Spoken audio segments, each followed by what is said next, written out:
लेक्चरला start करू. ठीक, last lecture मध्ये आपण इनपुट फंक्शन स्टडी केलं होतं. ठीक आहे, इनपुट फंक्शन काय होतं बेसिकली?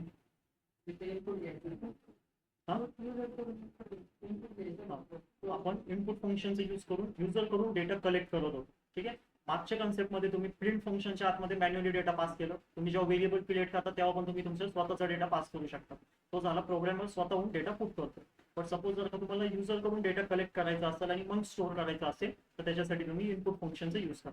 ठीक आहे, सो इनपुट फंक्शनचा यूज करून तुम्ही युजरला विचारू शकता की कोणता डेटा स्टोअर करायचा. सो त्याच्यामध्ये आपण व्हेरिएशन्स बघितले होते. नॉर्मल इनपुट फंक्शन फक्त विदाउट प्रॉम्प्ट मेसेज. जर का मी काही अशा पद्धतीने इनपुट फंक्शन रन केलं, जेव्हा मी कोड रन करणार तेव्हा आउटपुट स्क्रीनवरती तुमचं जे कर्सर आहे तो ब्लिंक होईल आणि ते तुम्हाला काय विचारणार आहे? इनपुट विचारणार आहे. बेसिकली इनपुट फंक्शननी इनपुट घेतलं की तो डेटा कुठे स्टोअर करणार? एक, जर का तुम्ही प्रिंट फंक्शनच्या आतमध्ये इनपुट फंक्शनला पास केला असेल तर त्याच्या जागी तो डेटा स्टोअर होईल. किंवा व्हेरिएबल मध्ये पण तुम्ही काय करू शकता?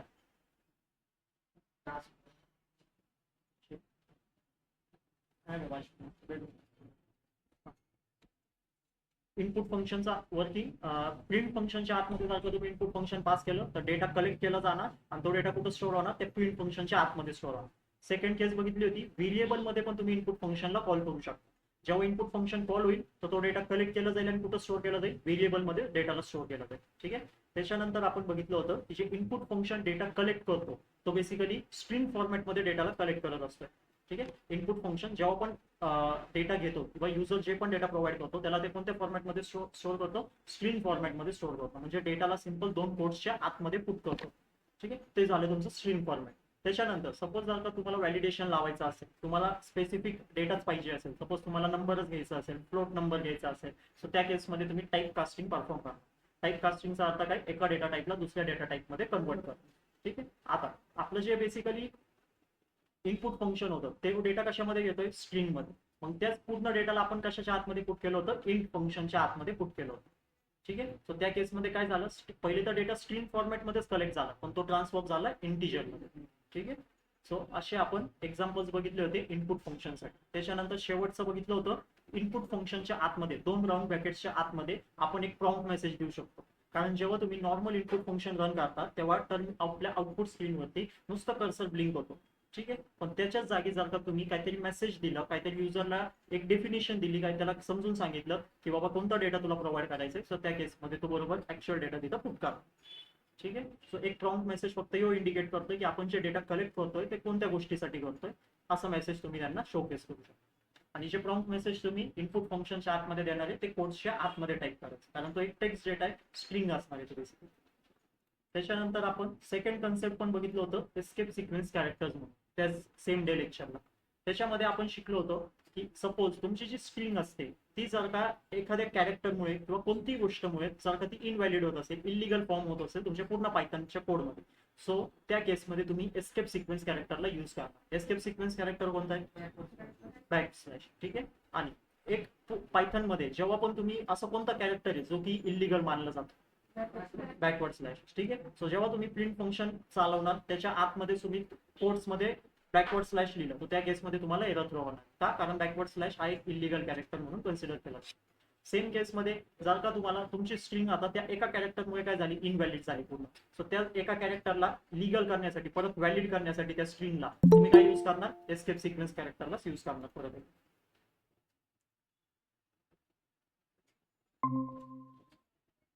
ठीक, आता एस्केप सिक्वेन्स कॅरेक्टर मध्ये सगळ्यात महत्वाची गोष्ट होती की असं कॅरेक्टर जे तुम्हाला शोधायचं ज्याच्यामुळे तुमची स्ट्रिंग इनव्हॅलिड होती.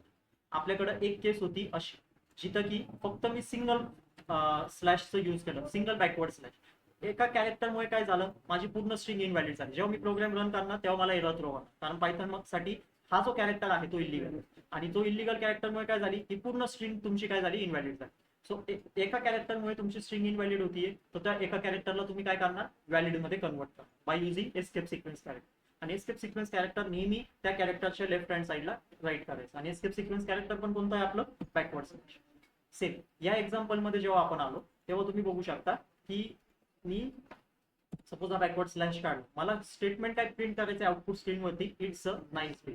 तर मला हा स्टेटमेंट आउटपुट स्क्रीन वरती आणायचं, बाकी मला काही नाही. आणि मी बाहेर कोणते कोड्स यूज करतोय? सिंगल कोड्स यूज करतो. आता जो माझा मेसेज आहे, जो माझा सेंटेन्स आहे त्याच्यामध्ये पण एक सिंगल कोड यूज होतो. सो याच्यामध्ये पायथनला काय झालं, पायथनने रीड करायला स्टेटमेंट इथून सुरुवात केली, हा, आणि त्याच्यासाठी ही स्ट्रिंग एक कम्प्लीट झाली, कारण इथं स्टार्टिंग कोट आहे, इथं एंडिंग कोट, त्याच्यासाठी ती स्ट्रिंग तिथंच थांबून गेली. आणि एस पासून ते नाईस डे पर्यंत ही गोष्ट त्याच्यासाठी डिफाईनच नाही बेसिक. सो त्या केसमध्ये तो काय करतोय, एरर थ्रो करतो. आता एरर का आलं, कारण तुम्ही काय केलं, तुमच्या स्ट्रिंगच्या मध्ये असं एक सिंगल कोट टाकून. सो त्या एका सिंगल कोटमुळे तुमची पूर्ण स्ट्रिंग इनव्हॅलिड झाली. सो त्या कॅरेक्टरला पण मी काय करू शकतोय, त्या सिम्बॉलला पण मी इनव्हॅलिड करू शकते by using escape sequence character. त्याच्या जागी पण मी जर का एस्केप सिक्वेन्स कॅरेक्टर लावलं तर तुमचं ती स्ट्रिंग परत व्हॅलिड होईल. त्याच्यानंतर आपण काही वर्किंग बघितले होते एस्केप सिक्वेन्स कॅरेक्टर सोबत. म्हणजे की सपोज जर का मी एस्केप सिक्वेन्स कॅरेक्टर सोबत अल्फाबेट्स राईट केले, जसं की आपण एन टी बी आर असे अल्फाबेट्स राईट केले होते. जेव्हा मी एन टाईप करतोय एस्केप सिक्वेन्स कॅरेक्टर सोबत, त्याची काय होती, एक वर्किंग होती तुमच्या स्टेटमेंटमध्ये, तुमच्या स्ट्रिंगमध्ये. ही तुमची पूर्ण स्ट्रिंग आहे हॅलो वर्ल्डची, आणि त्या हॅलो वर्ल्डच्या मध्ये तुम्ही कुठंतरी काय केलेलं आहे, बॅकवर्ड स्लॅश एन यूज केलेलं आहे कुठंतरी. मग त्याचं वर्किंग काय झालं, त्या स्ट्रिंग मध्ये बॅकवर्ड स्लॅश एनच्या नंतरचं जेवढं पण कंटेंट आहे त्याला कुठं शिफ्ट करायचं, न्यू लाईन वरती शिफ्ट करायचं बेसिकली. ठीक आहे. सो जेव्हा तुम्ही बॅकवर्ड स्लॅश सोबत कोणते कॅरेक्टर्स लिहिणार, सो त्याचं काहीतरी वर्किंग होणार. सो स्लॅश एनची वर्किंग काय, की त्याच्यानंतरचं जेवढं कंटेंट असेल त्याला नेक्स्ट लाईन वरती मूव्ह करा. सेकंड केस आपण बघितली स्लॅश टी म्हणून. स्लॅश टीचं वर्किंग काय होणार, जिथं तुम्ही स्लॅश टी राईट केलेलं आहे तेवढं एक specific amount of space generate होणार. म्हणजे टॅब की जेव्हा तुम्ही प्रेस करता काहीतरी स्पेस येते, सो त्या स्पेस इथं जनरेट होईल. बॅक स्पेस काय करतं, एक कॅरेक्टरला इरेज करतो, जसं तुम्ही तुमच्या कीबोर्डची वर्किंग समजू शकता. सेम कॅरेज रिटर्न काय करतो, त्याच्यानंतरचं जेवढं डेटा असेल, स्लॅश आर जिथं तुम्ही लिहिलेलं आहे स्ट्रिंगमध्ये त्याच्या राईट साईडला, म्हणजे त्याच्यानंतरचं जेवढं पण डेटा असेल त्याला तो पिक करतो आणि स्ट्रिंगच्या सुरुवातीला येऊन रिप्लेस करून टाकतो. आता सपोज स्लॅश आरच्या नंतर तुमचे टोटल 5 कॅरेक्टर्स आहे, म्हणजे 5 लेटर्स प्रेझेंट. सो तेवढे 5 लेटर्स पिक केले जातील, म्हणजे तिथून कट होतील आणि स्ट्रिंगच्या सुरुवातीला पेस्ट केले जाईल. आणि स्ट्रिंगच्या सुरुवातीला पहिले जे 5 कॅरेक्टर्स असतील ऑलरेडी प्रेझेंट ते काय होतील, रिप्लेस होतील बाय हे जे कॅरेक्टर्स होते. समजतंय कॅरेज रिटर्नची वर्किंग. त्याच्यानंतर आपण बघितलं वर्टिकल टॅब. ते काय करतोय, बेसिकली एक स्टेप्स बनवतोय, म्हणजे स्टेप्स क्रिएट करतोय. सपोज हॅलो वर्ल्ड आणि वेलकम मी असं लिहिलेलं आहे. सो सगळ्यात पहिल्या लाईन वरती काही हॅलो येईल, सेकंड लाईन वरती जेवढी हॅलोची स्पेस आहे पहिले तेवढी दिली जाईल, हा, आणि मग तुमचं वर्ल्ड आहे. आता थर्ड लाईन वरती हॅलो वर्ल्ड ही सगळी स्पेस पहिले दिली जाईल आणि मग वेलकमचा मेसेज प्रिंट. सो एक वर्टिकल मध्ये तुमचं हे जातं. अलर्ट काय करतोय, बेसिकली मेसेज डिस्प्ले करतोय आणि एक अलर्ट देतोय, म्हणजे बीप साऊंड प्रोड्यूस करतोय बेसिकली. तुमच्या लॅपटॉपचं जे पण साऊंड असेल बेसिकली, जेव्हा नोटिफिकेशन पडतो त्या नोटिफिकेशन साऊंड तुमचं वाचतं. आणि त्याला VS कोड त्याला सपोर्ट करत नाही बेसिकली. तुमचं जे पायथनचं इंटरप्रिटर होतं, तुम्ही स्टार्ट मध्ये जा, तिथं पायथनचं ऍप्लिकेशन सर्च करा, तिथं जाऊन सेम कोड रन करा, तुम्हाला त्या साऊंड प्रोड्यूस केलं. त्याच्यानंतर एक फॉर्म फिटचा फंक्शन होतो, तो बेसिकली वर्टिकल टॅब सारखाच त्याचं वर्किंग आहे. फक्त ऍक्च्युअल मध्ये त्याचं काय की तो कंटेंटला नेक्स्ट पेज वरती मूव्ह करतोय, तो नेक्स्ट लाईन वरती कंटेंटला नाही, तो नेक्स्ट पेज वरती घेऊन जातो. पण वर्टिकल टॅब काय करतोय, नेक्स्ट लाईनला कंटेंटला घेऊन जातोय, फक्त स्टार्टिंगला स्पेस देऊन ठेवतोय. आता एस्केप सिक्वेन्स मधलंच अजून एक कन्सेप्ट त्या दिवशी राहिलं होतं, ते होतं आपलं रॉ स्ट्रिंग. ठीक आहे. रॉ स्ट्रिंगला तुम्ही रिप्रेझेंट करणार स्मॉल लेटर आर फक्त. ठीक आहे. आणि रॉ स्ट्रिंगचा अर्थ काय, बेसिकली जे एस्केप सिक्वेन्स कॅरेक्टर आहे, जो एस्केप सिक्वेन्स आपला कॅरेक्टर आहे त्याला इग्नोर करणार. एस्केप सिक्वेन्स कॅरेक्टर कोणतं आहे, बॅकवर्ड स्लॅश. सो बॅकवर्ड स्लॅशला काय होईल, इथं इग्नोर केलं जाईल. ठीक आहे. सो त्याला रिप्रेझेंट करतो आपण स्मॉल लेटर आर. आता त्याला यूज कसं करायचं, आपल्या पायथनच्या स्टेटमेंटमध्ये जेव्हा पण तुम्ही स्ट्रिंग क्रिएट करणार त्या स्ट्रिंग मध्ये स्मॉल आरला राईट कुठं करायचं ते समजून घ्या पाहिजे. जेव्हा तुम्ही नॉर्मल असं प्रिंट स्टेटमेंट लिहिताय, सपोज मी लिहिलं हॅलो, ठीक आहे, हा माझं नॉर्मल स्टेटमेंट. नेहमी तुमचं जे रॉ स्ट्रिंग आहे, रॉ स्ट्रिंगचं कॅरेक्टर कोणतं आहे, स्मॉल आर.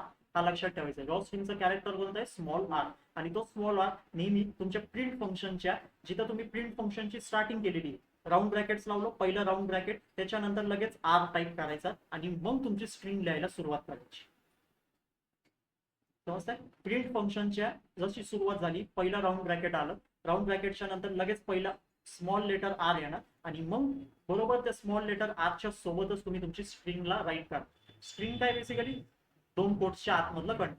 तुम्ही इथं पहिला स्टार्टिंग कोट दिलाय, तुमचं कंटेंट इथं राईट डाऊन केलेलं हॅलो वर्ल्ड, आणि एंडिंग कोट मी त्याला एंड केलेलं आहे, आणि परत क्लोजिंग ब्रॅकेट पण लावून टाकायचं. समजलं रॉ स्ट्रिंगचं यूज. आता जेव्हा मी या स्टेटमेंटला रन करणार, सो सिंपल माझ्यासाठी हॅलो वर्ल्ड घेऊन जा. ठीक आहे. रॉ स्ट्रिंगचं इथं युजच नाही झालं. काय यूज नाही झालं? कारण माझ्या स्ट्रिंगमध्ये कुठं बॅकवर्ड एस्केप सिक्वेन्स कॅरेक्टर प्रेझेंटच नाही. मी बॅकवर्ड स्लॅश यूजच केलेलं नाही. ठीक आहे. आला hello world as it is. हा, आता मी काय करतोय इथं एस्केप सिक्वेन्स कॅरेक्टरला यूज करतो. ठीक आहे. आता मी काय करतोय माझं कोडला रन करतो बेसिकली. आलं हॅलो वर्ल्ड. आणि कुठं कुणासोबत आलं? एस्केप सिक्वेन्स कॅरेक्टर सोबत आलं. का? कारण एस्केप सिक्वेन्स कॅरेक्टर इथं स्किप झाला. ठीक आहे. आता ह्याच्यामध्ये एक वर्किंग समजायची सगळ्यांना. मी सपोज इथं स्पेस दिली आणि कुठंतरी अशा पद्धतीने तुम्हाला हे लिहिलं. आता त्या केसमध्ये काय होतं? दोन डेफिनेशन सांगतोय, नीट देऊन आहे. ठीक आहे. सो एक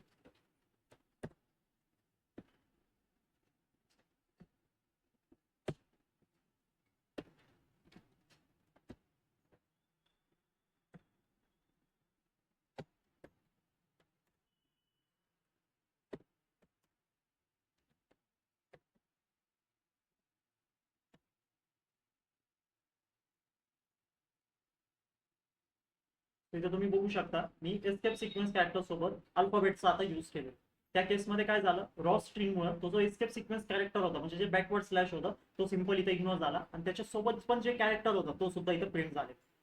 ठीक आहे. आणि सेकंड केसमध्ये नॉर्मल तुम्ही फक्त एक सिंगल बॅकवर्ड स्लॅशचं यूज केलेलं आहे. आपण नॉर्मली इथं एक सिंगल बॅकवर्ड स्लॅशचं यूज केलं होतं या प्रिंट फंक्शन. त्या केसमध्ये काय झालं? एरर आलं. त्याला व्हॅलिड करण्यासाठी त्याच्यासोबत काय लावावं लागलं? अजून एक एस्केप सिक्वेन्स कॅरेक्टर. ठीक आहे. सो या केसमध्ये जेव्हा रॉ स्ट्रिंगचा यूज होईल तेव्हा तुमचं हे जे कॅरेक्टर आहे तो इग्नोर केला जातो. बॅकवर्ड कॅरेक्टर बेसिकली इग्नोर केलं म्हणजे एस्केप सिक्वेन्स कॅरेक्टर इथे इग्नोर होतो. बॅकवर्ड स्लॅश इग्नोर नाही होते. इथं इग्नोर कोण होतंय? एस्केप सिक्वेन्स कॅरेक्टर इग्नोर होते. म्हणजे एस्केप सिक्वेन्स कॅरेक्टरच कोण आहे? Backward slash basically. सो जेव्हा तुम्हाला असं काही स्टेटमेंट रन करायचं असेल तर तुम्ही रॉ स्ट्रिंगचा यूज करू शकता. जसं की मी तुम्हाला एक्झाम्पल ह्याचं देऊ शकतो. जेव्हा तुम्हाला अशी कोणती लाईन तुमच्या आउटपुट स्क्रीनवरती शो करायची, तुमच्याकडे दोन वे. एक तर तुम्ही ही लाईनला पुट करा आणि प्रत्येक बॅकवर्ड स्लॅशच्या अगोदर एक एस्केप सिक्वेन्स कॅरेक्टरला ऍड करा म्हणजे double back slash double back slash double back. किंवा तुम्ही या रॉ स्ट्रिंगचा यूज करून ते पूर्ण स्टेटमेंटला ऍज इट इज तुमच्या प्रिंट होतो.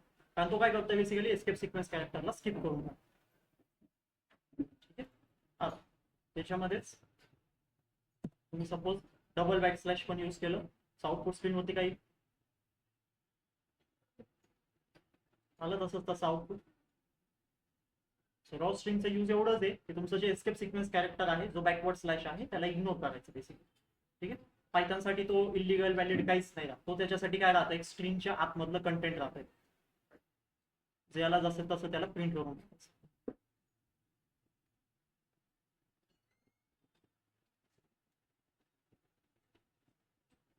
ठीक आहे. अश्विनी, निकिता, समजलं तुम्हाला? रॉ स्ट्रिंगचं कन्सेप्ट समजलं?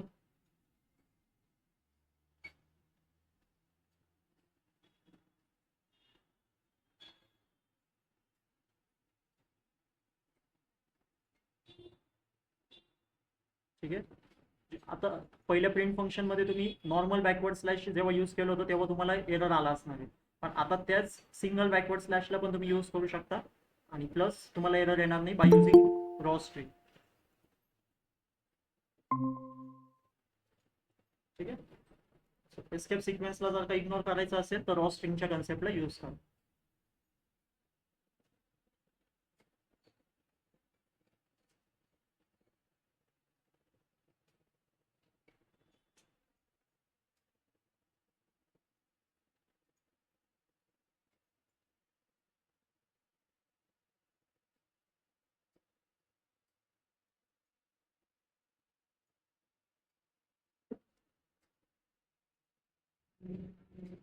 नेक्स्ट टॉपिकला स्टार्ट करू. पायथन मध्ये नवीन फाईल क्रिएट करा ऑपरेटर्स म्हणून.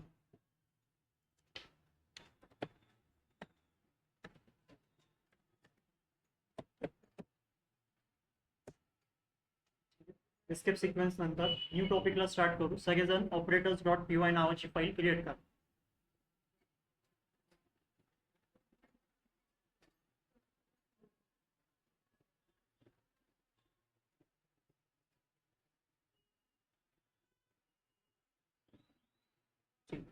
आता ऑपरेटर्सचं यूज काय असणार म्हणजे बेसिकली पायथन ऑपरेटर्सचा यूज आपण करणार आहे मॅथमॅटिकल ऑपरेशन्स परफॉर्म करण्यासाठी. कोणत्याही प्रोग्रामिंग लँग्वेजेस मध्ये ऑपरेटर्स नावाचा कन्सेप्ट असतो. त्याच्यामध्ये व्हेरियस टाइप्स ऑफ ऑपरेटर्स आहे depend on programming language. So Python मध्ये टोटल आपण 7 प्रकारचे ऑपरेटर्स शिकणार, म्हणजे टोटल 7 टाइप्स ऑफ ऑपरेटर्स आपण इथं काय करणार आहे, लर्न करणार. सो ऑपरेटर्सचा यूज कशासाठी होणार आहे, टू परफॉर्म मॅथमॅटिकल ऑपरेशन. एवढे मॅथमॅटिकल ऑपरेशन्स असतात ते जर का तुम्हाला कोडिंग थ्रू परफॉर्म करायचे असतील तर बेस्ट वे आहे की तुम्ही ऑपरेटर्सला लर्न करा आणि मग कन्सेप्टला इम्प्लिमेंट करा. ठीक आहे. सो एक एक करून सगळे ऑपरेटर्सला बघू कसे ऑपरेशन्स परफॉर्म होणार आहे. ऑपरेटर्स काय म्हणजे बेसिकली ऑपरेटर्स कुणाला इंडिकेट करतो ते पण आपण सांगू. ऑपरेटर्स म्हणजे काय असणार आहे, बेसिकली तुमचे सिम्बॉल असणार, म्हणजे प्लस मायनस मल्टिप्लिकेशन डिव्हिजन हे काय झाले सगळे ऑपरेटर्स झाले. आता जर का प्लसचा यूज काय असतो, बेसिकली ऍडिशनसाठी. तुम्हाला जर का मी काय नंबर्स दिले आणि तुम्हाला सांगितलं की यांची ऍडिशन करा, तर तुम्ही काय चिन्ह वापरणार आहे, तुम्ही प्लस वापरणार. सो तो जो चिन्ह आहे, तो जो सिम्बॉल आहे, त्यालाच आपण म्हणतोय पायथन मध्ये ऍज ए ऑपरेटर. ठीक आहे.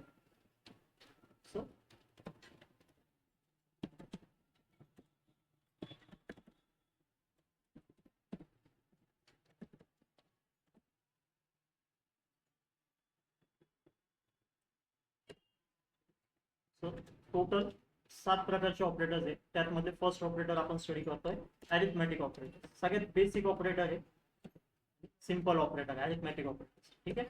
अरिथमेटिक ऑपरेटर्स आता सगळ्यात पहिले काय करायचंय, 2 व्हेरिएबल सगळेजण क्रिएट करून घ्या. 2 व्हेरिएबल्स मध्ये नंबर्सला स्टोअर करा. ठीक आहे. सगळेजण पहिले 2 व्हेरिएबल्स बनवा. व्हेरिएबलला नाव द्या, इक्वल टू ची साइन लावा आणि 2 नंबर एक नंबर स्टोअर करा. दुसरा व्हेरिएबल बनवा, त्याला पण काहीतरी नाव द्या, इक्वल टू ची साइन लावा आणि दुसरा नंबर त्याच्यामध्ये स्टोअर करा. केलं सगळ्यांनी? तुम्ही तुमचे नंबर्स पुट करा, म्हणजे तुम्हाला आउटपुटला क्लास मिळाला. हे बेसिक 2 नंबर्स घेतलेले फक्त.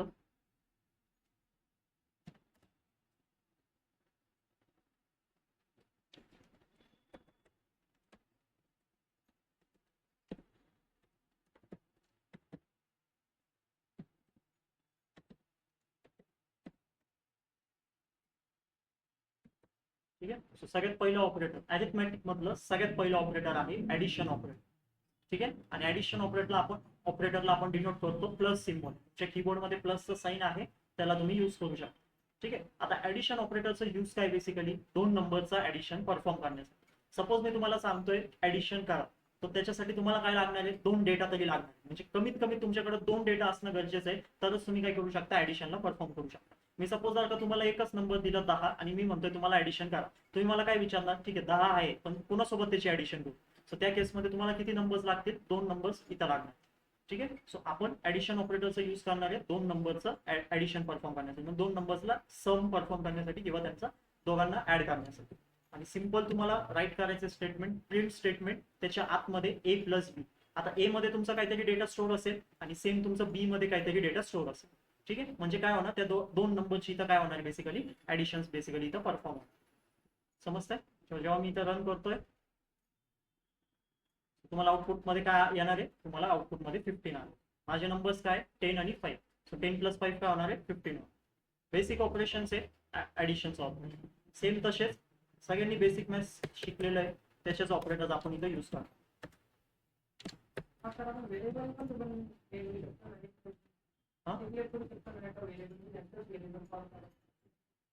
व्हेरिएबल डिक्लेअर केलं ना, ए इज इक्वल टू 10 आणि बी इज इक्वल. हा तसं पण जमतं. तुम्हाला तसं करायचं आहे का?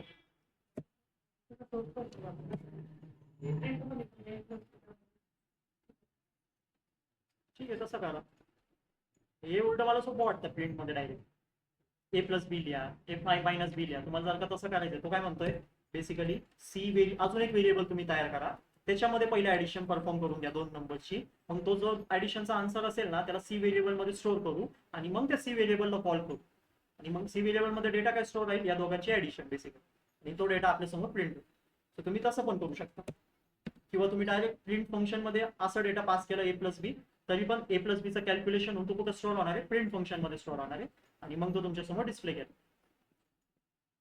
पुढचं ऑपरेटर आहे सबट्रॅक्शन ऑपरेटर. म्हणजे 2 नंबरचा आपण काय करतोय, मायनस इथं परफॉर्म करतो, त्याला आपण रिप्रेझेंट करतो हायफन सिम्बॉल, म्हणजे मायनस सिम्बॉल. ठीक आहे. ए मायनस बी करा, म्हणजे 10 मायनस 5 काय येणार आहे, परत 5 येणार. त्याच्यानंतर आहे मल्टिप्लिकेशन ऑपरेटर. ठीक आहे. मल्टिप्लिकेशनचा अर्थ काय असतो, 2 नंबरला आपण काय करतो, गुणाकार, ठीक आहे मराठीमध्ये म्हणून, किंवा आपण 2 नंबरला काय करतो, मल्टिप्लाय करतो. सो 10 into 5 किती येईल, 50. सेम तसंच आहे डिव्हिजन ऑपरेटर.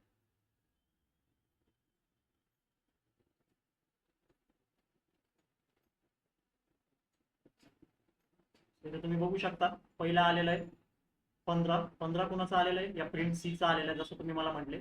त्याच्यानंतर परत 15 आलेला आहे या प्रिंट ए प्लस बी चं. आउटपुट स्क्रीनवरती बघा ए मायनस बी आलेला आहे 5. परत तुम्ही मल्टिप्लाय जेव्हा केलं तेव्हा आला 50. आणि जेव्हा तुम्ही डिवाइड केलं ए म्हणजे ए ला बी शी तुम्ही भागलेलं आहे त्याच्यामध्ये आलेलं आहे तुमचं 2 अंक. आता त्याच्यामध्ये लक्षात ठेवायचं आहे की जे डिव्हिजन ऑपरेटर आहे तो जे आउटपुट देतो तो कशामध्ये देतो, डेसिमल पॉईंट मध्ये आउटपुट देतो, म्हणजे फ्लोट मध्ये देतो. ठीक आहे, नेहमी लक्षात ठेवायचं डिव्हिजन ऑपरेटर तुम्हाला जे आउटपुट देणार आहे तो डेसिमल पॉईंट म्हणजे फ्लोटच्या फॉर्म मध्ये तुम्हाला आन्सर देणार. सो तुम्ही बघू शकता जेव्हा आपण 10 डिवायडेड बाय 5 करतो तेव्हा 2 आन्सर येतो, क्वोशंट आपलं 2 राहत, रिमाइंडर 0 होतो बेसिकली. त्या केसमध्ये त्यांनी 2 रिप्रेझेंट नाही केलंय, 2.0 रिप्रेझेंट केलं.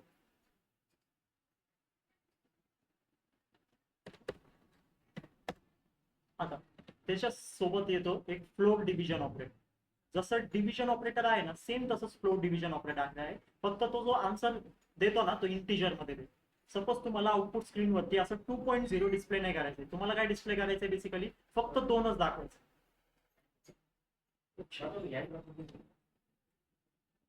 नाही ना,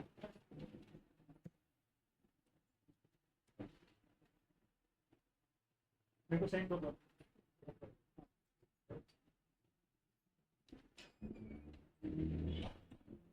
कुठं होतं, डिव्हिजन ऑपरेटर. डिव्हिजन ऑपरेटर आणि फ्लो डिव्हिजन ऑपरेटर दोन्ही पण सेम आहे, दोन्ही पण डिवायडेशनच काम करतात. रिटर्न जेव्हा आउटपुट देईल तेव्हा तुम्हाला क्वोशंटच्या फॉर्म मध्येच आउटपुट देणार.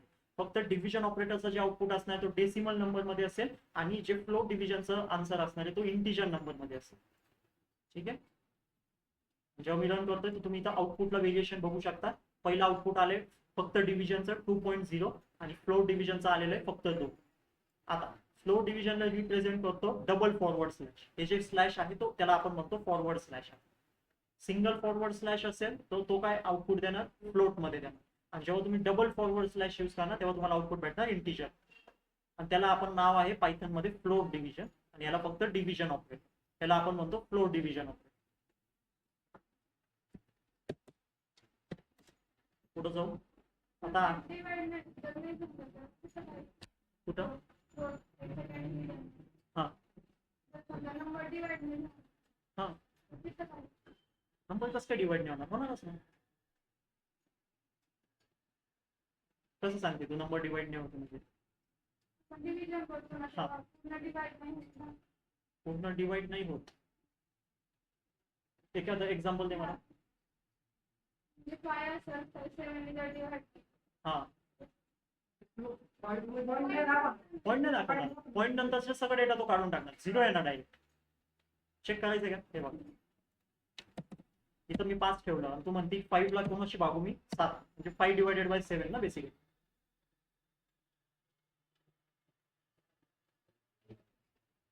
काय यांनी दिलं बघा, फ्लोटने दिलं, फ्लोटने दिलं 0.7 काहीतरी एवढं मोठं लागलं त्याला डिवाइड करण्यासाठी. ठीक आहे, त्यांनी दिला आन्सर काढून, पण जे इंटिजर आहे तो नाही देणार, तो 0च देणार. पण पॉईंट नंतरचा तो सगळा डेटा काढून टाकणार. समजतंय, जर का तुम्हाला असं तुम्हाला वाटतं की न्यूमरेटर तुमचं लेस आहे डिनोमिनेटर पेक्षा, त्याला आपण न्यूमरेटर आणि डिनोमिनेटर म्हणतो. जसं तू 5 डिवायडेड बाय 7 म्हणते, तर तुझं जे 5 आहे त्याला आपण डिवाइड करणार आहे 7 शी, बरोबर. सो 5 हा छोटा नंबर आहे, सो सगळ्यात पहिले तो 0 लावला जाणार, मग डेसिमल पॉईंट येतो, आणि मग ते 5 ला तुम्ही 0 ऍड करता 50 होतो. असं डिव्हिजन मॅथमॅटिक्सचा गेम चालतो. त्या केसमध्ये 0 पॉईंट पासून जे ऍडिशन असेल ते फ्लोट नंबर शो होतो, पण इंटिजर डायरेक्ट 0 ला शो. सो त्या केस जसं आउटपुट दाखवायचं असेल हा डिव्हिजन ऑपरेटर यूज करा. जर का तुम्हाला सिंगल डिजिट मध्येच आन्सर पाहिजे फ्लो डिव्हिजन यूज करा असं आहे. कारण कधी कधी काय होतं ना की नंबर डिवाइड होतो पण नंतर पॉईंट लागतो, बरोबर. कधी कधी 3.7587 असं काहीतरी आन्सर होतं, कुणाला काय शो करायचं फक्त 3 शो करायचं, पॉईंटचा नंतरचा आन्सर नको. सो त्या केसमध्ये तुम्ही फ्लो डिव्हिजन यूज. आता मॉड्युलर ऑपरेटर्स. आता जसं डिवायडेशन करतो, सपोज 10 डिवायडेड बाय 5 केले. सो 10 डिवायडेड 5 चा अर्थ काय असतो, 5 1 5 5 2 10, म्हणजे 5च्या टेबलमध्ये जेव्हा दुसऱ्यांदा आपण मल्टिप्लाय केलं तेव्हा 10 आन्सर आला. तर क्वेश्चन मध्ये तुम्ही 2 लिहितात, खाली 10 लिहितात आणि मायनस काढतात आणि मग खाली काय येतं तुम्हाला 0 येतो. तर त्या 0ला आपण म्हणतो रिमाइंडर. ठीक आहे. सो तो आन्सर जर का तुम्हाला फाइंड आउट करायचा असेल तर त्या केसमध्ये तुम्ही पर्सेंटेज साइनचा यूज करणार आणि त्याला आपण म्हणतो मॉड्युलो ऑपरेटर किंवा मॉड्युलस ऑपरेटर. त्याचा मॉड्युलस काय येते बघू, रिमाइंडर काय येतोय. तर इथं रिमाइंडर येतोय 5. जेव्हा तुम्ही 5 डिवायडेड बाय 70, जर का मी इथं परत माझं जे 2 ऑपरेशन होते 10 आणि 5 त्याला घेतलं तर रिमाइंडर काय येईल 0.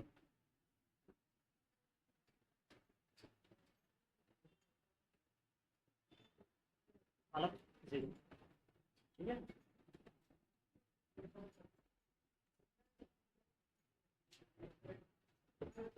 नेक्स्ट आपण ऑपरेटर शिकणार आहे एक्सपोनेन्शियल ऑपरेटर. ठीक आहे. एक्सपोनेन्शियल ऑपरेटरला व्यवस्थितपणे शिका. सगळ्या जणांनी स्कूलमध्ये स्क्वेअर्स शिकले असतील. एखाद्या नंबरचं स्क्वेअर कसं काढायचं मी तुम्हाला सांगतोय. 7चं स्क्वेअर सांगा तर तुम्ही लिहिताना पहिले कसं लिहिता. पेन पेपर मी तुम्हाला दिला, मी तुम्हाला सांगितलं 7चं स्क्वेअर लिहा. तुम्हाला कसं लिहायचं 7चं स्क्वेअर इक्वल टू करून आन्सर लिहायचं. तर तुम्ही 7चं स्क्वेअर कशा पद्धतीने लिहिता लिहिताना त्याची लिहिण्याची पद्धत काय 7 टू द पॉवर 2 असं. 7 टू द पॉवर 2 म्हणजे तुम्ही पहिले 7 लिहिता आणि त्याच्या डोक्यावरती 2 लिहिता. मी तुम्हाला जर का सांगतोय क्यूब सांगा मला 7 तर तुम्ही त्याच्या डोक्यावरती काय 3 लिहिणार बरोबर. म्हणजे त्याला आपण काय म्हणतो पॉवर काढतो बेसिकली.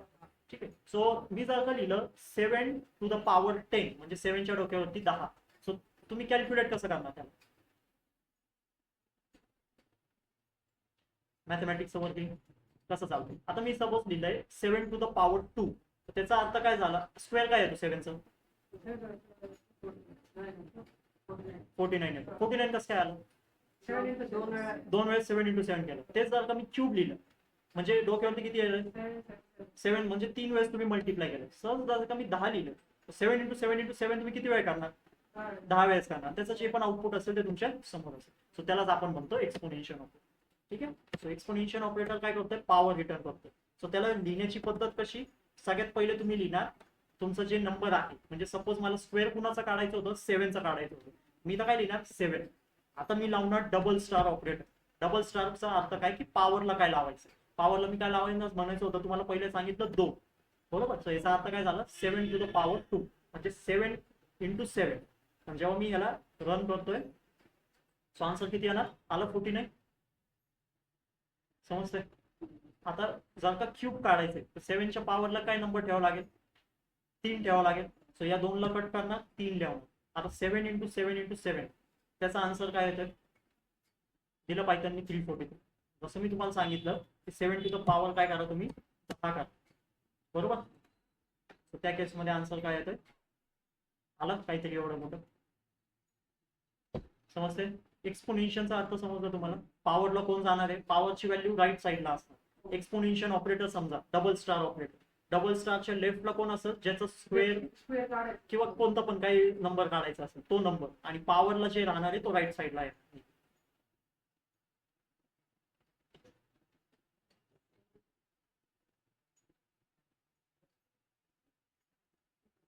ठीक आहे. असे टोटल आहे 7 प्रकारचे अरिथमेटिक ऑपरेटर्स. फक्त पहिलं होतं आपलं बेसिक एकदम ऍडिशन ऑपरेटर 2 नंबरचं ऍडिशन करणार. सबट्रॅक्शन ऑपरेटर 2 नंबरचं मायनस करणार. मल्टिप्लिकेशन 2 नंबरला गुणाकार होणार म्हणजे मल्टिप्लाय होणार. डिवायडेशन होणार सिंगल्स फॉरवर्ड स्लॅश ऑपरेटर. त्याचा आन्सर कशामध्ये येईल सिंगल फॉरवर्ड स्लॅश डिव्हिजन होणार पण आन्सर आउटपुट कशामध्ये म्हणजे फ्लोट नंबर मध्ये. आणि डबल फॉरवर्ड स्लॅशचा यूज केलं तर हा इंटिजर.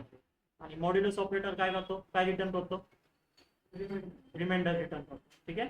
आणि एक्सपोनेन्शियल काय करणार पॉवर काढून देणार. ठीक आहे. प्रत्येकाचं रिप्रेझेंटेशन या ओळखून प्लस मायनस याला स्टार ऑपरेटर म्हणतो आपण जे आपल्या कीबोर्ड मध्ये आहे. Forward slash double forward slash याला पर्सेंटेजची साईन म्हणा किंवा याला मॉड्युलर ऑपरेटर म्हणतो. आणि डबल स्टार जेव्हा तुम्ही यूज करणार तेव्हा पॉवर. रन करा सगळे ऑपरेशन्स बघा झाले का मॅथमॅटिकल ऑपरेशन्स परफॉर्म तुमचे.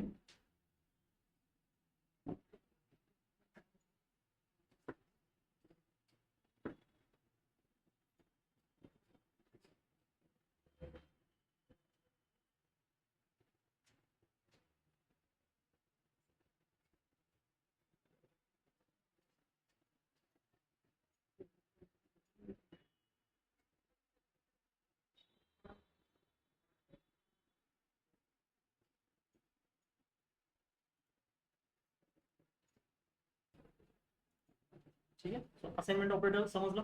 हा, आपण व्हेरिएबल्स तयार करत होतो. व्हेरिएबल्स मध्ये आपण व्हेरिएबलला नाव द्यायचो, इक्वल टू ची साईन लावायचो आणि एक डेटा पास करायचो. तर त्याचं पायथन मध्ये काय झालं, एक व्हेरिएबल क्रिएट झालं एक्स नावाचं, आणि त्या व्हेरिएबलला व्हॅल्यू कोणती असाइन झाली 10, आणि ती व्हॅल्यू कोणी असाइन केली, इक्वल टू ऑपरेटर. सो सगळ्यात बेसिक ऑपरेटर एकच ऑपरेटर आहे असाइनमेंट ऑपरेटर पायथन मध्ये, पूर्ण पायथन मध्ये एकच ऑपरेटर आहे असाइनमेंटचा, तो आहे इक्वल टू ऑपरेटर. ही एक गोष्ट लक्षात ठेवा. म्हणजे बेसिकली काम काय त्याचं, एक कोणती तरी गोष्ट कुणाला तरी असाइन करणं. या केसमध्ये काय असाइन केलं आपण, 10 असाइन केलं. कुणाला असाइन केलं, एक्स ला असाइन केलं, आणि कोणी असाइन केलं, इक्वल टू ऑपरेटरने असाइन. समजलं. ठीक आहे. आता त्याच्यामध्ये व्हेरिएशन्स आहे, एकच ऑपरेटर आहे असाइनमेंट मध्ये, एकच सिंगल ऑपरेटर आहे, तो आहे इक्वल टू ऑपरेटर. ही एक गोष्ट लक्षात ठेवायची. फक्त त्याच्यासोबत आता वेगवेगळे आपण ऑपरेशन त्या इक्वल टू ऑपरेटरच्या मदतीने वेगवेगळे ऑपरेशन्स आपण इथं परफॉर्म करू शकतो. ठीक आहे. मग त्याला आपण म्हणतो एक ऑपरेटर आहे प्लस इक्वल टू, आणि त्याला आपण काय म्हणणार, ऍडिशन अँड असाइन ऑपरेटर. ठीक आहे. त्याला आता लक्षात कसं ठेवायचं, सपोज एक व्हेरिएबल आपण वरती बनवलेलं आहे एक्स इक्वल टू 10. ठीक आहे, नीट लक्ष द्या. एक्स इक्वल टू 10 नावाचं मी काय केलेलं आहे, एक ऑपरेटर व्हेरिएबल तयार केलेलं आहे. त्याच्यामध्ये व्हॅल्यू की कोणती आहे, 10 व्हॅल्यू. समजतंय. मी काय सांगतोय तुम्हाला, एक्स नावाचा जो व्हेरिएबल आहे त्याच्यामध्ये व्हॅल्यू कोणती बघा, तुम्ही बघताय 10 व्हॅल्यू स्टोर आहे. मी तुम्हाला काय सांगितलं, त्याच्यामध्ये जोडा 15, त्याच्यामध्ये काय जोडा 15 जोडा, फायनल आउटपुट काय 25 येईल. आणि मी तुम्हाला सांगतोय परत त्या 25 ला कुठं स्टोर करा, त्या एक्स मध्ये स्टोर करा. परत सांगतोय, आपण एक ऑलरेडी व्हेरिएबल बनवलेलं आहे एक्स नावाचं व्हेरिएबल, त्याच्यामध्ये व्हॅल्यू कोणती स्टोर केली, 10 स्टोर केली. मी आता तुम्हाला काय सांगतोय, माझं स्टेटमेंट काय, तुम्हाला सिंपल एक्स व्हेरिएबलला शोधलं तुम्ही एक्स व्हेरिएबल, तुम्हाला व्हॅल्यू कोणती सापडली त्याच्या आतमध्ये, 10 सापडली. मी तुम्हाला सांगतोय त्या 10 मध्ये किती जोडा, 15. म्हणजे मी तुम्हाला सांगतोय त्या 10 मध्ये किती ऍडिशन करा, 15 ची ऍडिशन करा. तर आउटपुट काय, जेव्हा तुम्ही 10 मध्ये 15 ला जोडणार तेव्हा काही 25 येईल. तर आणि मी तुम्हाला परत त्याच्यानंतर काय सांगतोय, जे आउटपुट आलेलं आहे ना ते कुठं स्टोर करा, परत त्या एक्स व्हेरिएबल मध्ये स्टोर करून टाका. हा, समजतंय. त्याला लिहिण्याची पद्धत काय पायथन मध्ये, एक्स प्लस इक्वल टू 5. किंवा हा, आता ह्याचा अर्थ काय झाला, जेव्हा मी लिहितोय एक्स प्लस इक्वल टू 5, तर त्याचा अर्थ काय झाला, पहिले एक्सला शोधा, एक्स शोधलं, त्याच्यामध्ये व्हॅल्यू कोणती आहे 10. 10 मध्ये काय करायचंय, ऍडिशन करायची. मी तर प्लस युज केलेलं आहे बघा, केलंय प्लसचा यूज, तर प्लस करायचंय 10 मध्ये. कितीनी प्लस करायचंय, 5 नी प्लस करायचं. तर किती आन्सर येईल, 15 येईल. त्या 15 ला कुठं स्टोर करायला मी सांगतोय परत एक्स मध्ये, आणि तो स्टोर कोण करतोय, हा इक्वल टू ऑपरेटर. समजलं. या दोन ऑपरेटर जेव्हा सोबत लिहिलं त्याची वर्किंग काय झाली, पहिले काय झालं, तुम्ही एक्स शोधलं, एक्स शोधल्यावरती तुम्ही प्लस केलं, ओल्ड व्हॅल्यू काय होती 10, ओल्ड व्हॅल्यू सोबत तुम्ही ऍडिशन केली या न्यू व्हॅल्यूची, काहीतरी आउटपुट आला असेल, त्या आउटपुटला परत कुठं स्टोर करायचं, एक्स मध्ये स्टोर करायचं, या इक्वल टू ऑपरेटर. बरोबर. आता जेव्हा मी इथं प्रिंट करतोय एक्स, तर किती आउटपुट आलं फायनल, समजतंय. म्हणजे आपण एक कन्सेप्ट शिकलो होतो व्हेरिएबल मध्ये, जे तुम्ही व्हेरिएबल मध्ये जर का तुम्ही सेम व्हेरिएबल नेम परत परत राईट केलं तर वेगवेगळे व्हेरिएबल्स क्रिएट नाही होत, त्याच व्हेरिएबलची व्हॅल्यू अपडेट होत असते. ठीक आहे. म्हणजे इथं मी एक्स नावाचं ऑलरेडी व्हेरिएबल तयार केलेलं आहे, त्याच एक्सच्या व्हेरिएबलला मी काय केलेलं आहे, परत एकदा राईट केलंय आणि त्याला अपडेट केलं. सो ह्याला असाइनमेंट ऑपरेटरचा यूज करून तुम्ही व्हॅल्यू असाइन करू शकता, प्लस प्रिव्हियस व्हॅल्यूला अपडेट करून परत तो व्हॅल्यू त्याच व्हेरिएबल मध्ये स्टोर करू शकता. वर्किंग समजतंय एक्सचं.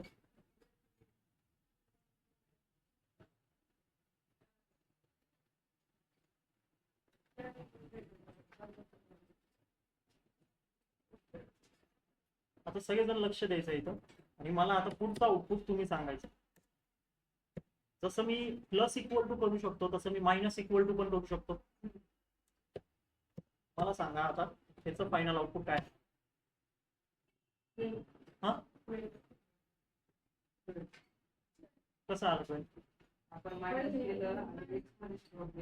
नाही पहिल्यापासून नाही, पहिला व्हेरिएबल काय, पहिले 10 आहे. हा, मग काय झालं, हा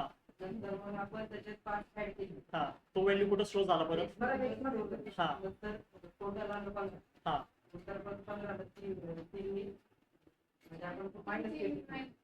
मग काय आलं 12. म्हणजे तुम्हाला समजलं एक्स कसं अपडेट झालं. हा, मी एक्स इथं राईट केलं होतं, त्याच्यामध्ये एक व्हॅल्यू स्टोर केली होती 10, आलं कुठं पायथन, इथं आलं. त्याला काय दिसतोय, मला एक्स नावाचं व्हेरिएबल शोधायचंय, त्याच्यामध्ये काय करायचं, अपडेशन करायचं. कितीने अपडेशन करायचंय, 5 ने अपडेट करायचं. आणि काय अपडेट करायचंय, ऍडिशन करून अपडेट करायचं. 10 आणि 5 15 झाले. परत स्टोअर कुठं होणार, एक्स मध्ये स्टोअर होणार. तर एक्स ची नवी व्हॅल्यू काय झाली, 15 झाली. या स्टेट पर्यंत तर 15 झाली. परत पायथन खाली आलं, त्याला काय दिसतोय, परत एक्सच व्हेरिएबल दिसतोय. एक्स मध्ये व्हॅल्यू काय, 15 आहे. 15 मधून मला काय करायचंय, 3 घटवायचं. 3 घटलं किती राहिलं, 12. परत स्टोअर कुठं करायचंय, एक्स मध्ये स्टोअर करायचं. सो जेव्हा फायनल आउटपुट एक्स येईल तेव्हा काय येईल, 12 येईल. समजतंय आता असाइनमेंट ऑपरेटरचं वरती. एक, असाइन करा, ऑलरेडी ज्या व्हेरिएबलला असाइन असेल व्हॅल्यू त्याला अपडेट करा. परत कुठं स्टोअर करा, त्याच व्हेरिएबल मध्ये परत स्टोअर.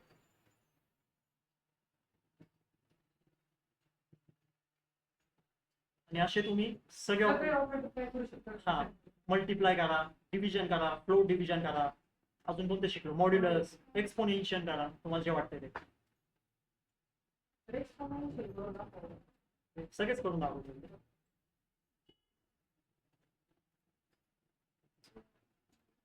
चार, आता एक्स मध्ये सध्या आपल्याकडे 4 डिवायडेशन केल्यावर. ठीक आहे, आता अजून कोणतं ऑपरेटर राहिले आपले, डबल फ्लोट राहिले, हेच सांगा काही. हा, तुम्ही इथं चुकले जरा. याचा आन्सर काय येईल, नीट सांगा परत एकदम. हा हा,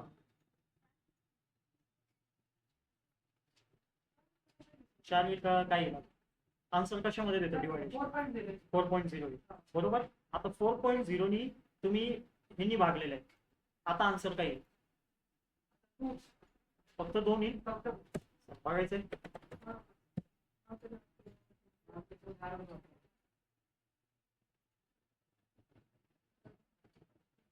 काय आलं, काय आलं, 2.0 आलं. आता ह्यो फ्लोट डिव्हिजन होता, पण त्याला तुम्ही डिवायडेशन करतानाच तुम्ही व्हॅल्यू काय दिली, 4.0 दिली.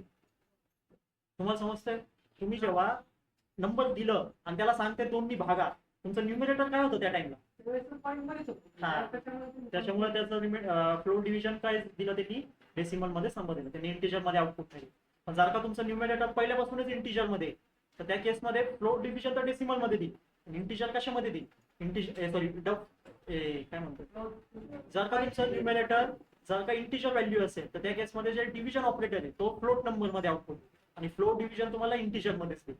समजताय, जेव्हा तुम्ही न्यूमरेटरच देताय फ्लोट नंबर आणि त्याला वागताय तुम्ही कशाने पण, त्या केसमध्ये फायनल आउटपुट काय असेल, फ्लोट मध्ये. समजलं, इथं तुमचा आन्सर काय आलं होतं, 4.0 आलं होतं. म्हणजे एक्स मध्ये करंट व्हॅल्यू काय स्टोर होती, 4 नव्हतं, फक्त 4.0 स्टोर होतं. जेव्हा 4.0 डिवायडेड बाय 2 झालं, त्याचा आन्सर किती येणार, 2च येणार, 2 नाही येणार, 2.0 आहे. कन्सेप्ट समजा, म्हणून तुम्हाला विचारलं काय येईल मॉड्युलस. आता मॉड्युलसचा आन्सर काय ते सांगायचं. हा, नक्की 0 येईल का काय येईल, आउटपुट कशामध्ये डिस्प्ले होणार,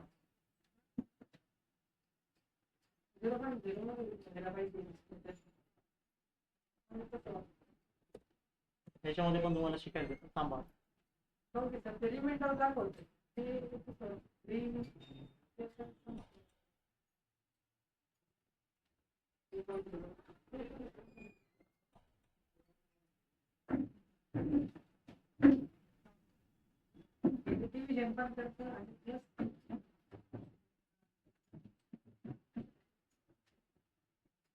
बेसिकली मॉड्युलस ऑपरेटर रिमाइंडर देतोय. तो 0 का सांगितलं, कारण तू डिवायडेशन केलं, तू क्वोशंट केलं, 2 डिवायडेड बाय 3 केलं. 2 डिवायडेड बाय 3 म्हणजे तू पहिले 0 पकडलं होतं. आपल्याला क्वोशंटशी काही घेणं नाही, आपल्याला आता रिमाइंडरशी घेणं. समजतंय तुम्हाला, हा, येतोय लक्षामध्ये. तुमचं जर का न्यूमरेटरच फ्लोट नंबर आहे एवढंच लक्षात ठेवा. तुमचं फायनल आउटपुट क्वोशंट असो किंवा तुम्ही रिमाइंडर काढा, तुम्हाला ते डेसिमल मध्येच भेटतं. आता काय राहिलं शेवट आपलं, एक्सपोनेन्शियल. हा, तुला एक्सपोनेन्शियल बघायचं होतं ना. आता करंट काय स्टोर आहे एक्स मध्ये, आता 2.0. आता 2.0 ला मी काय सांगतोय, डबल स्टार करून 4 लाव. हा, जेव्हा एक्सपोनेन्शियल ऑपरेटरला आपण राईट करतो लेफ्ट हँड साईड त्याची फिक्स असणार जे एक्स मध्ये स्टोअर असेल. एक्स मध्ये काय स्टोअर आहे 2.0. तर 2.0 डबल स्टार काय होणार 4 होणार. जेव्हा मी इथं व्हॅल्यू पास करतो स्क्रीनवरती, स्क्रीनमध्ये मी X double star equal to 4 देतो. सो त्या केसमध्ये काय झालं, एक्स मध्ये काय स्टोअर आहे 2.0 स्टोअर. तर 2.0 डबल स्टार काय होणार 4 होणार.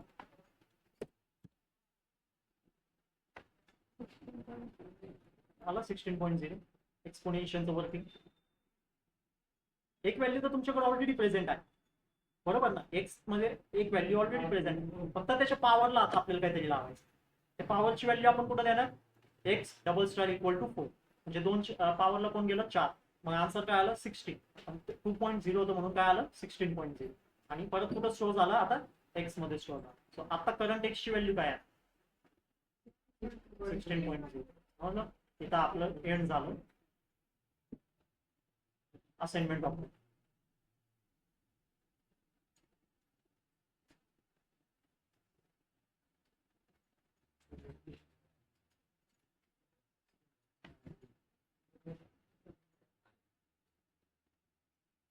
असाइनमेंट ऑपरेटर एकच आहे, कोणतं आहे इक्वल टू ऑपरेटर. फक्त आपण त्याच्यासोबत कोणते ऑपरेटर जोडले अरिथमॅटिक ऑपरेटर जोडले. हे एक पॉईंट लक्षात ठेवा. असाइनमेंट ऑपरेटर एकच आहे इक्वल टू, फक्त त्याच्यासोबत अरिथमॅटिक जोडले. अरिथमॅटिकमुळे काय झालं प्रिव्हियस डेटा अपडेट झाला आणि अपडेट होऊन परत तो डेटा कुठं स्टोअर झाला त्याच व्हेरिएबलमध्ये स्टोअर झाला. अरिथमॅटिक अपडेटने फक्त डेटा अपडेट केलं. ठीक आहे, अरिथमॅटिक जे ऑपरेटर्स होते त्यांनी फक्त डेटा अपडेट केलं आणि असाइनमेंट ऑपरेटरनी परत त्याच व्हेरिएबलमध्ये स्टोअर केलं. सोपं आहे, काहीच नाही त्याच्यामध्ये. अरिथमॅटिक्स तर सगळ्यात सोपं ऑपरेटर प्लस असाइनमेंट पण फक्त इक्वल टू ऑपरेटर.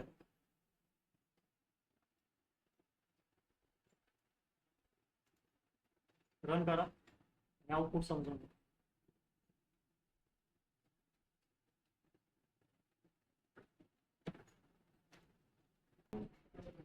चल पुढचं घेऊ, शेवटचा ऑपरेटर घेऊ आज, मग एंड करू.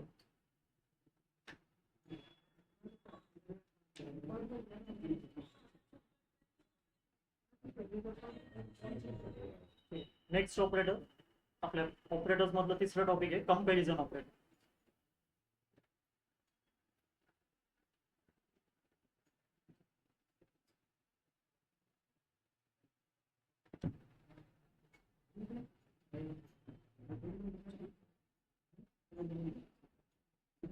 कंपॅरिझन ऑपरेटर्स मध्ये बेसिकली होणार काय, ठीक आहे. कंपॅरिझनचा अर्थ काय की तुम्ही दोन डेटाला कम्पेअर करताय.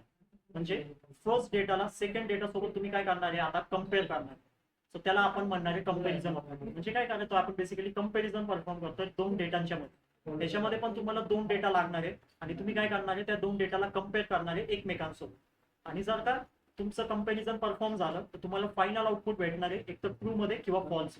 कंपॅरिझन ऑपरेटर जे फायनल आउटपुट देतो तो ट्रू किंवा फॉल्स मध्ये देत असतो. ठीक आहे. सो कंपॅरिझन ऑपरेटर्स आता कोणकोणते ते समजू. सो आपल्याला कंपॅरिझन साठी पण दोन डेटा लागणार आहे. सो आपण काय करू दोन व्हेरिएबल्स क्रिएट करून त्याच्यामध्ये डेटाला स्टोअर करू.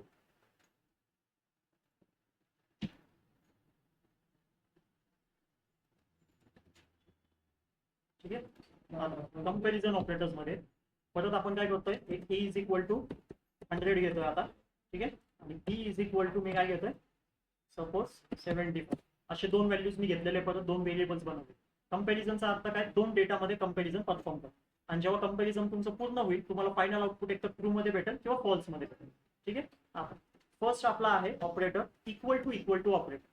दोन वेळेस इक्वल टू यूज करायचं. आता इक्वल टूचा अर्थ काय की पहिला जो डेटा आहे ते एक्झॅक्ट सिमिलर आहे का दुसऱ्या डेटाशी. समजतंय. पहिला डेटा जो आहे तो एक्झॅक्ट सिमिलर आहे का दुसऱ्या डेटासोबत. ठीक आहे. मी काय कम्पेअर करणार आहे 100 इज इक्वल टू 75. त्याचा अर्थ काय झाला मी तुम्हाला प्रश्न विचारतोय की जो 100 आहे तो एक्झॅक्ट सेम आहे का 75 शी. तुम्ही काय म्हणणार हो की नाही. का इक्वल नाहीये बरोबर म्हणून तुम्ही नाही म्हणले. सो त्या केसमध्ये फायनल आउटपुट काय येईल तुमचं फॉल्स आहे.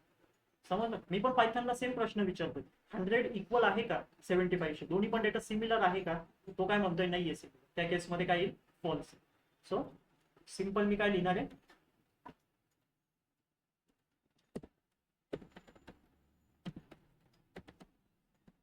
Print A equal to be. समजतंय. आणि जेव्हा मी प्रोग्राम रन करतोय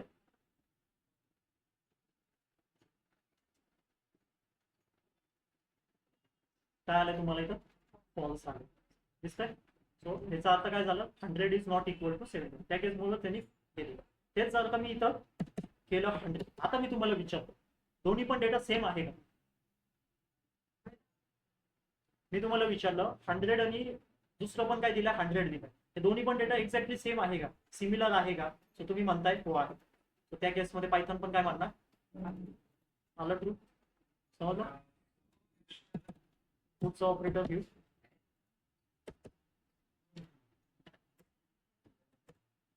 ग्रेटर देन ऑपरेटर. ठीक आहे. आता ग्रेटर देनचा अर्थ काय समजायचं. परत तुमच्याकडे दोन व्हॅल्यूज आहेत. पहिली व्हॅल्यू कोणती आहे 100. दुसरी व्हॅल्यू कोणती आहे 75. मी तुम्हाला विचारतोय 100 इज ग्रेटर देन 75. सिंपल. 100 ही जी व्हॅल्यू आहे ती मोठी आहे का 75 पेक्षा. तुम्ही काय म्हणणार हो. तर त्या केसमध्ये तुमचा आन्सर काय येईल ट्रू. ठीक आहे. नेहमी एक गोष्ट लक्षात ठेवायची, पहिला डेटा कम्पेअर करायचं दुसऱ्या डेटा सोबत. कधीच दुसरा डेटा पहिल्या डेटा सोबत कम्पेअर नाही करायचं. मी तुम्हाला सांगताना सांगणार आहे पहिला डेटा काय 100 आहे, दुसरा डेटा काय 75. तर नेहमी डोक्यात एकच गोष्ट ठेवायची, पहिला डेटा कम्पेअर झाला पाहिजे दुसऱ्या डेटा सोबत. कधी पण दुसरा डेटा पहिल्या डेटा सोबत कम्पेअर नका करू. ठीक आहे. सो जेव्हा ए ग्रेटर देन बी करतोय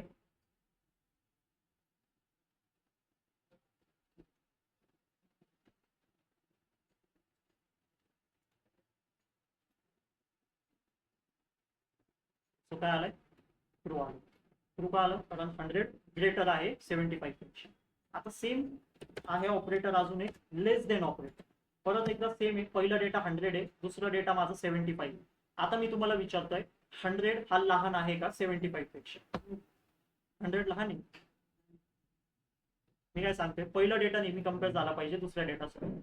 तर पहिला डेटा काय 100, त्याला कम्पेअर कोणासोबत करणार तुम्ही सेकंड डेटा सोबत. ठीक आहे. आता कम्पॅरिझनचा बेसिस काय राहणार आहे तुमचं मधलं ऑपरेटर. इक्वल टूचा अर्थ काय की चेक करा की दोन्ही पण व्हॅल्यू एक्झॅक्टली सिमिलर आहे का. ग्रेटर देन ऑपरेटरचा अर्थ काय की पहिली व्हॅल्यू मोठी आहे का दुसरी व्हॅल्यू पेक्षा. आणि लेस देनचा अर्थ काय पहिली व्हॅल्यू छोटी आहे का दुसऱ्या व्हॅल्यू पेक्षा. सो पहिली व्हॅल्यू छोटी आहे का दुसऱ्या व्हॅल्यू पेक्षा. Simple question.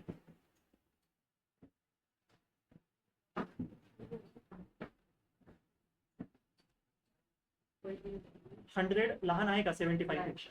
नाहीये. त्या केसमध्ये काय आहे ना फॉल्स आहे ना. तुम्ही नाही म्हणताय तर फॉल्स, हो म्हणताय तर ट्रू. डायरेक्ट सिंपल आहे ना.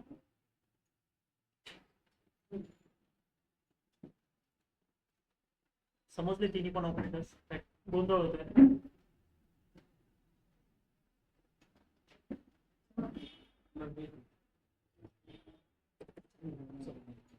पुढे जाऊ. मला क्वेश्चन आता आहे greater or equal to operator. आता ह्याचा अर्थ काय ग्रेटर और इक्वल टूच एक कधी कधी तुमचं जे डेटा असणार आहे तो एक्झॅक्टली सिमिलर असणार आहे. सपोज मी इथं दिलं तुम्हाला, इथं पण दिलं 100. ठीक आहे. मी काय दिलं इथं 100 दिले. या सगळ्या डेटाला मी काय करतोय या दोन्ही डेटाला आता स्किप करतो.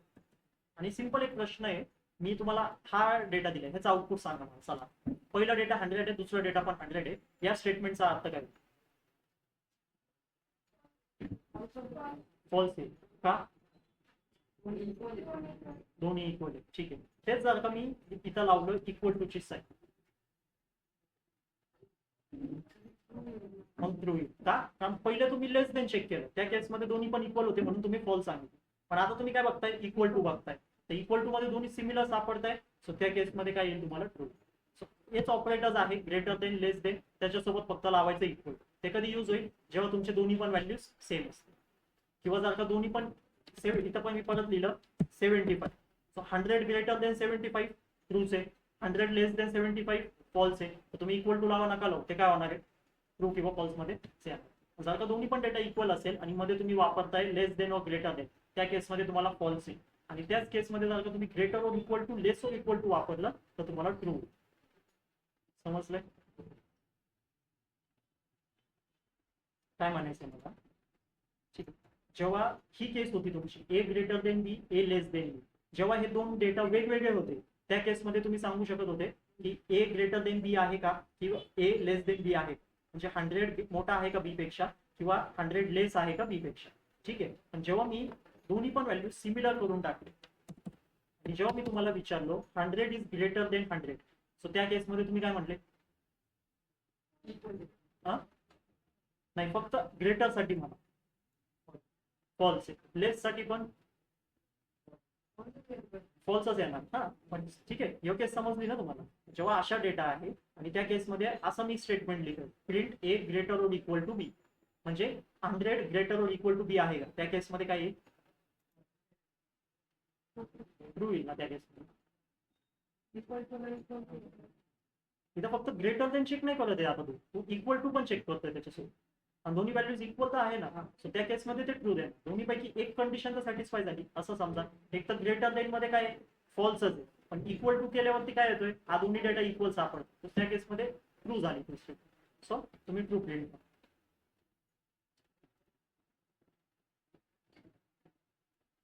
आलं, ह्याचं काय आलं, फॉल्स आलं. जेव्हा प्रिंट ए लेस देन बी फक्त चेक होत होता, त्या केसमध्ये दोन्ही पण व्हॅल्यू सिमिलर होते, म्हणून त्यांनी काय दिलं, फॉल्स दिलं. ठीक आहे, पण जेव्हा दोन्ही पण व्हॅल्यू सेम आहे आणि तुम्ही greater to equal to check केलं, त्या केसमध्ये त्यांनी ट्रू दिलं. ग्रेटर देन मध्ये असता तो नुसतं फॉल्सच आला, पण इक्वल टू मुळे काय झालं, तो स्टेटमेंट ट्रू झाला. असं सेम आहे लेस इक्वल टू. परत एकदा तुम्हाला काय भेटणार इथं, ट्रूज भेटणार, कारण इक्वल टू ऑपरेटर आहे, म्हणजे ते दोन्ही व्हॅल्यू पण सिमिलर. मग त्या केसमध्ये चेक होणार लेस देन ची व्हॅल्यू, म्हणजे काय, सपोज असं काय डेट आहे, तुम्हाला सांगायचं आन्सर काय येईल,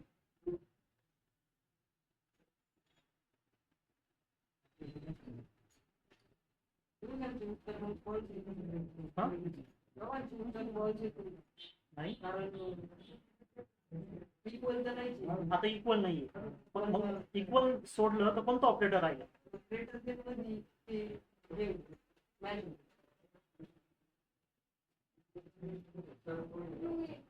इथं ट्रू येईल ना. आता इक्वल तर राहिलेलं नाहीये दोघं, मग राहिलं कोणतं ऑपरेटर, फक्त लेस देन ऑपरेटर राहिलं ना. तर 100 लेस देन 175 आहे का, हा, तर त्या केसमध्ये तो ट्रू देईल. दोघांपैकी एक ऑपरेटर जे फाउंड होईल.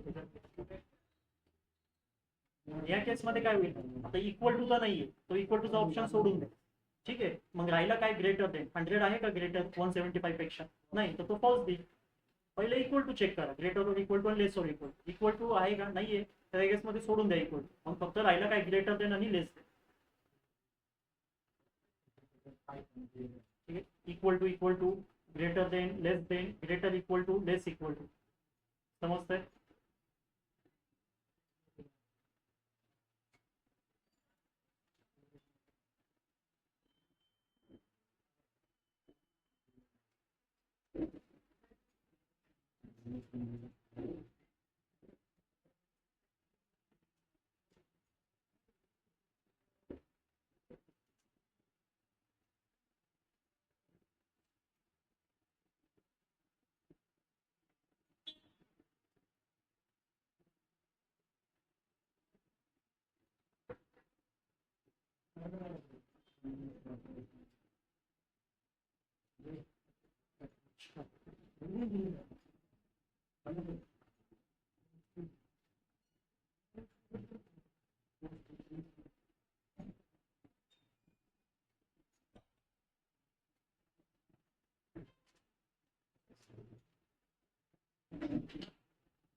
काही क्वेश्चन्स देतो, मला सांगा.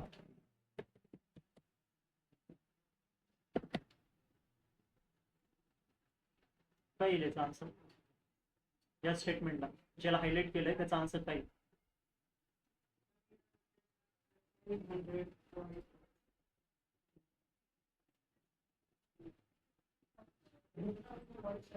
फॉल्स येईल.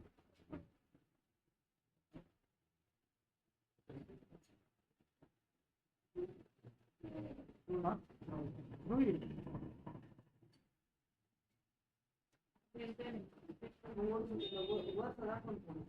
कशाला दाखवायचं वरती, अरे भाऊ माझा हा डेटा आहे, हा डेटाचा मला फक्त आन्सर सांग, मला बाकी काय नकोय.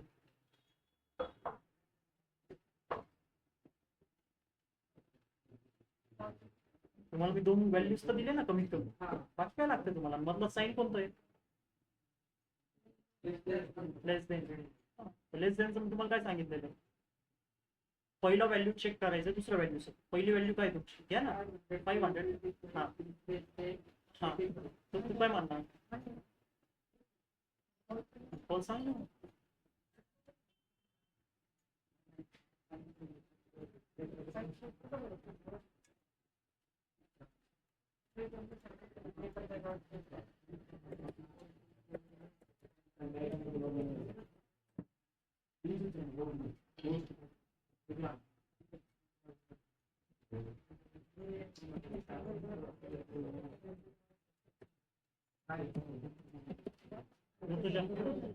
सांगितलं ट्रू आहे ना का? हे जर का मी आता विचारतोय तर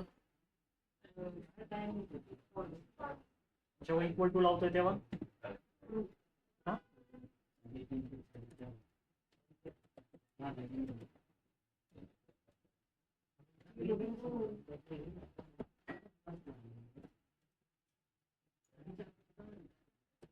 आता का आपण काय चेक करतोय? आपण काय चेक करतोय या स्टेटमेंट मध्ये? आपण कशाच्या बेसिस वरती चेक करतोय? कोणती साईन आहे म्हणतो? ग्रेटर देन लेस देन का सांगतो दोन?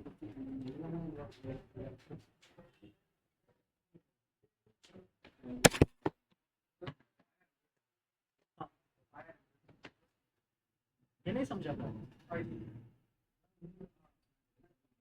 नहीं समझा उसमें? 500.25, ठीक है. आपको फर्स्ट वैल्यू सेकंड वैल्यू के साथ कंपेयर करना चलेगा ना ऐसा वैल्यू? समझते हैं आता? Greater than less than, greater equal to less और इक्वल टू इक्वल थोडे एवढेच. अजून आहे ऑपरेटर त्याच्यामध्ये व्हेरिएशन्स आहे, ते उद्याच्या लेक्चरमध्ये शो करतात. ठीक आहे, पहिले तर सोपे होते, फक्त हे रिवाइज करायचं कंपॅरिझन ऑपरेटर्स.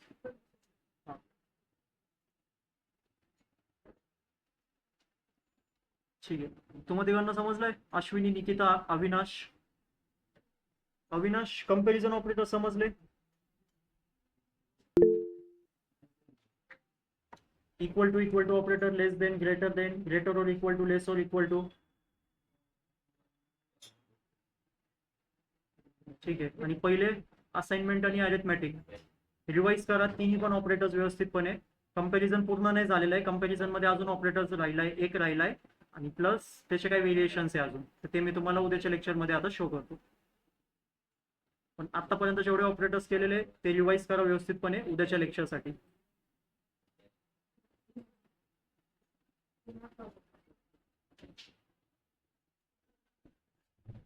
ओके, ठीक आहे, मी करतो सेंड तुम्हाला लेक्चर्स.